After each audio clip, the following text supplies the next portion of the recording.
Bonsoir à tous les amis, c'est Idriss, j'espère que vous allez tous bien et on attaque tout de suite le débrief de l'épisode 10, 11 et 12 de Tsubasa, accompagné de Kai. Donc comme d'habitude, je vais débriefer donc deux épisodes, Kai va débriefer celui du milieu, donc le 11, et moi je vais débriefer le 10 et 12.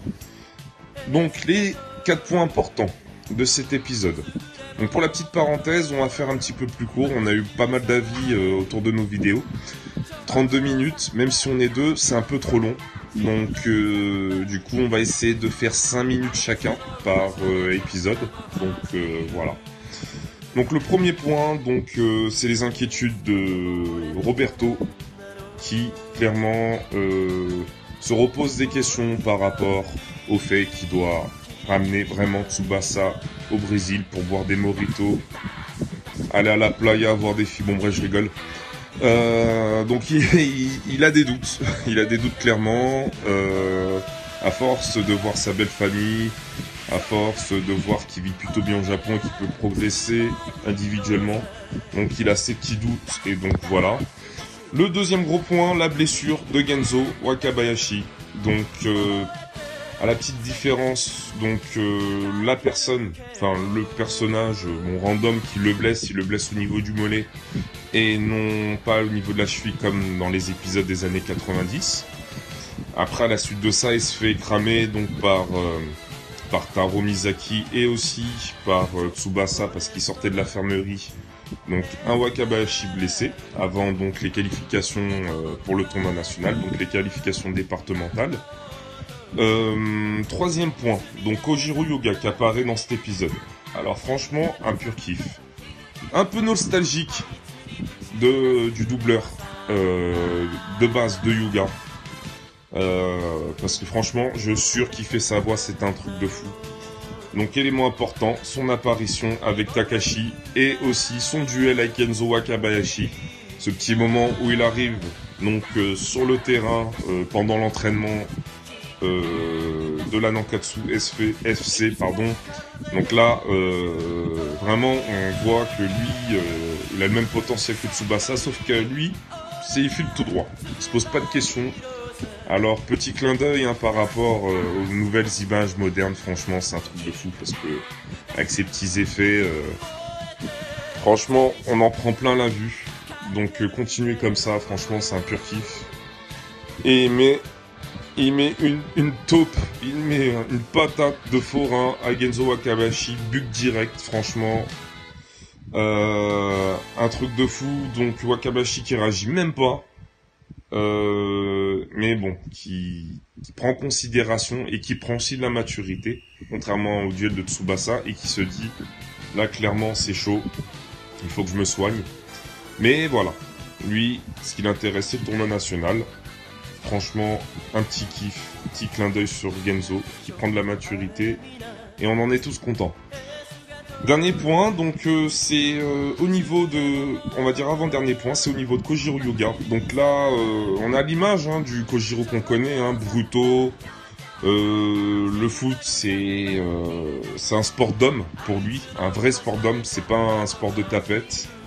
Voilà, un Kojiro Yuga fidèle à lui-même, fidèle à sa philosophie de jeu. Et en même temps très doux par rapport à sa vie de famille. Donc on apprend que son père était mort l'an dernier.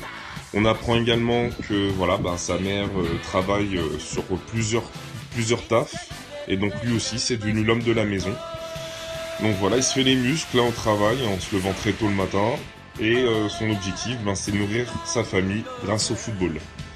Et puis le dernier petit point, c'est au niveau du début du tournoi départemental. Donc la promesse du papa qu'il aille au Brésil, il revient sur sa décision. Et donc du coup, il dit à Tsubasa d'en marquer 3, il en met 3 direct. Donc voilà, donc il y a le second aussi défi, celui-là de Roberto, que s'il gagne le tournoi, il l'emmène au Brésil. Voilà, il passe assez facilement tous les tours. Sauf que la Meiwa, c'est pareil, sauf qu'en demi-finale, ils sont menés 2-0. Donc voilà, et là, t'as Kojiro Yuga et Takashi qui vont intervenir. Donc sur le bilan, petit épisode bien sympathique. Donc franchement, voilà, on en apprend plus un peu sur les héros, on en apprend plus sur les autres équipes. Donc voilà, petit épisode sympa, mais les bases sont encore là et on arrive lentement mais sûrement vers le tournoi national. Je vais laisser la parole à mon cher ami Kai, nouvelle génération, qui va vous faire le débrief de l'épisode 11. À toi Kai, à tout à l'heure les amis. Eh bien, salut tout le monde, c'est Kai72, j'espère que vous allez bien. Aujourd'hui, nous nous retrouvons pour une petite review de l'épisode 11 de Captain Tsubasa. Et c'est parti les potes, sans plus attendre, donc let's go. Donc les amis, au début, on voit que les deux équipes font le point. Donc Nankatsu par rapport à Thomas Price, donc Genzo, et Shimada par rapport à leur jeu. Et le match commence, etc. Tout le monde se chauffe et tout. Donc ils se font des passes, ils jouent ensemble, très collectif. Donc ils jouent ensemble. Donc ils se font des passes, etc. Tsubasa remonte. Shimada qui a une très bonne défense, etc. Ensuite on retrouve Kojiro. Donc on retrouve Kojiro, donc qui demande à son équipe de l'écouter au pied à la lettre, parce que en fait tout simplement l'équipe veulent s'en sortir avec leur capitaine et certainement leur meilleur joueur, parce qu'il faut pas oublier que Mark Landers, c'était vraiment à l'époque des années 90, c'était vraiment un joueur respecté et ça l'est toujours d'ailleurs. Du coup, alors t'as Kojiro qui entre en scène avec Takeshi. Du coup, t'as les joueurs qui se demandent mais pourquoi Takeshi rentre, c'est quand il est cancé à main, etc. Et t'as Kojiro qui lui dit écoute, il est peut-être cancé à main, mais il sait très très bien jouer. Il a un très très bon jeu. Donc Takeshi rentre avec Kojiro et le diamant de duo entre. Ensuite, on retrouve notre chère équipe de Nankatsu qui est en train de jouer contre Shimada. Donc ils sont en train de jouer avec eux, etc. Ils galèrent un petit peu. Et t'as un moment où genre t'as un joueur qui réussit à marquer mais un peu de loin. Il pensait qu'il allait se rater et le gardien, le pauvre, vu que lui, en fait, il a pas eu il ne sait pas trop comment faire en tant que gardien. C'est un gardien, hein, mais il ne sait pas trop comment se débrouiller, du coup il l'a raté et la balle est rentrée. Et après, ils se sont pris un but, hein, malheureusement, voilà. T'as l'entraîneur qui est un peu déçu d'eux, qui leur dit écoutez, ne prenez pas trop la confiance, parce que voilà, prendre la confiance face à des joueurs même faibles, c'est un ennemi, il faut pas faire ça. C'est le piège, il faut pas sous-estimer son adversaire, jamais, jamais, jamais, même s'il a l'air pourri, jamais il faut le sous-estimer. Tu vois, t'as Mamoru qui dit ouais mais voilà ils sont un peu nuls et tout, mais t'as l'entraîneur qui lui dit écoute, il lui dit voilà ce qu'il faut faire c'est ça, c'est un piège de les sous-estimer. Du coup t'as les joueurs t'as Nankatsu qui repart, et ensuite on retrouve Kojiro et Takeshi qui sont en train de jouer. Donc Kojiro qui joue, etc., qui fait une longue passe à... Enfin, Takeshi qui fait une longue passe à Kojiro. Kojiro qui l'a et qui met un but magnifique. Donc Kojiro au début qui passe parmi des joueurs, donc qui leur met une balle vraiment puissante. Donc la rage de Kojiro qu'on a tous connu. Donc il a réussi à passer les joueurs, il la passe à Takeshi, lui arrive quand il arrive à l'angle du corner, qui fait une longue passe à Kojiro, et Kojiro d'une frappe tellement magnifique met la balle dans les buts. Donc du coup c'est 1-0 pour Kojiro. Donc Kojiro, vous m'avez compris.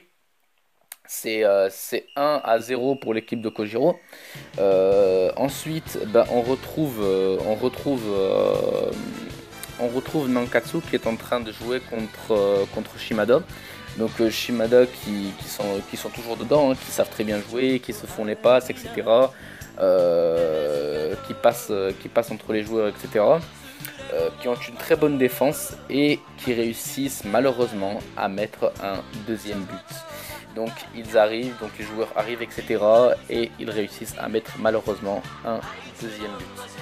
Donc là, en fait, t'as la pluie qui commence à tomber, etc.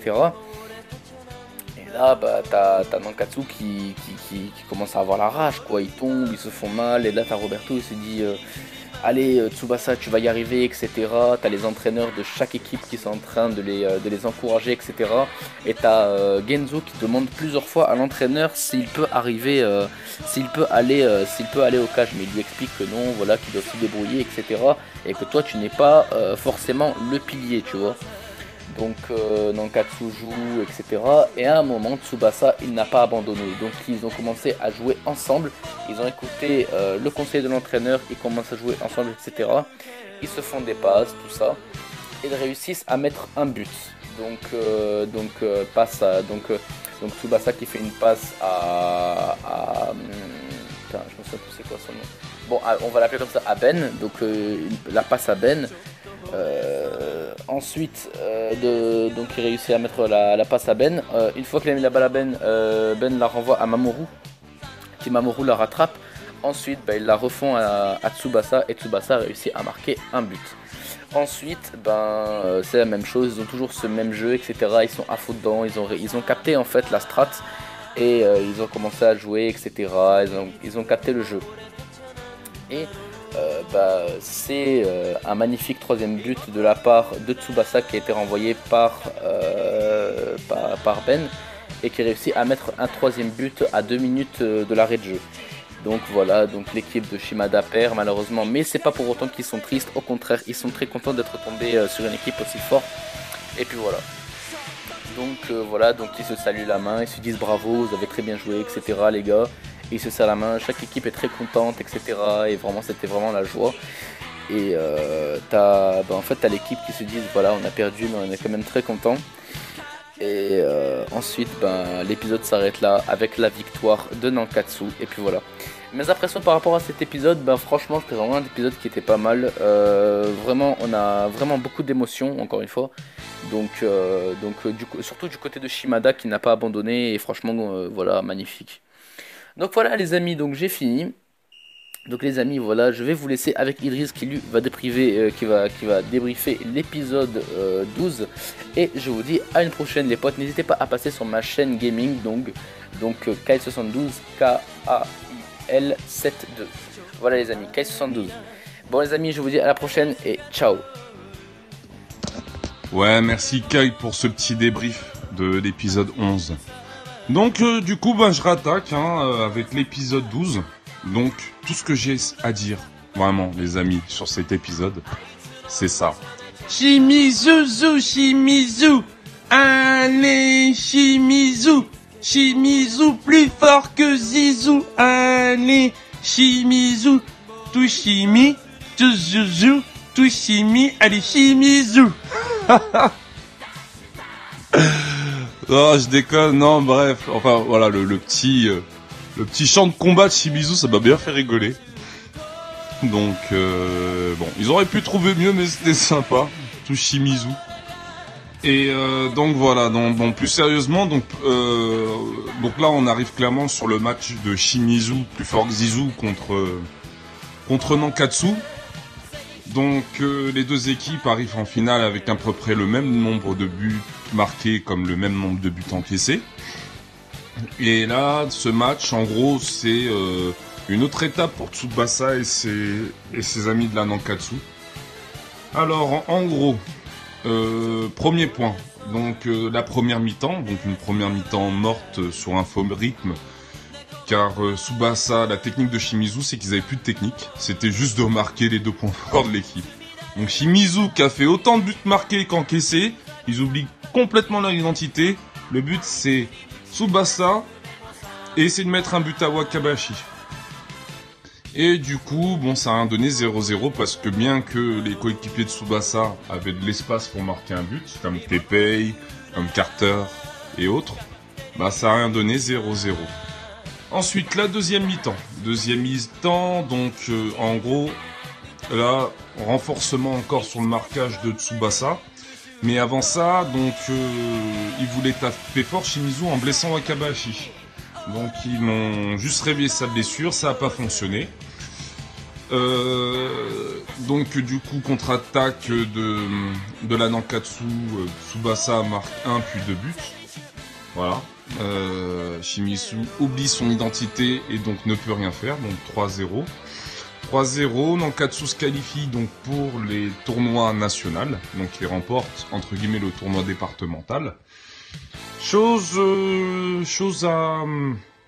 importante dans cet épisode, donc la première chose, Mark Landers, donc Kojiro Yuga qui avait parti superviser Jun Mizuki mais qui était pas là.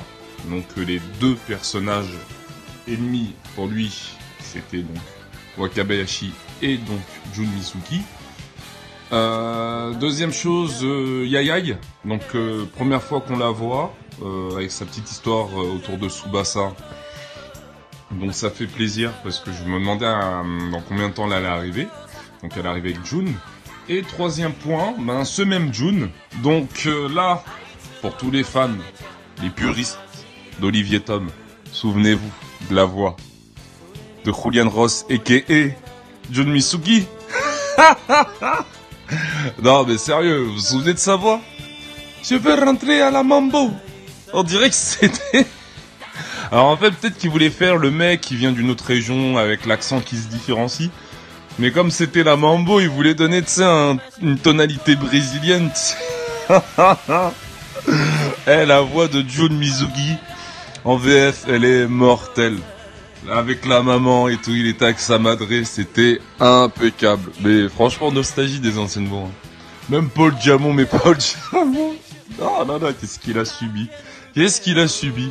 Enfin bref.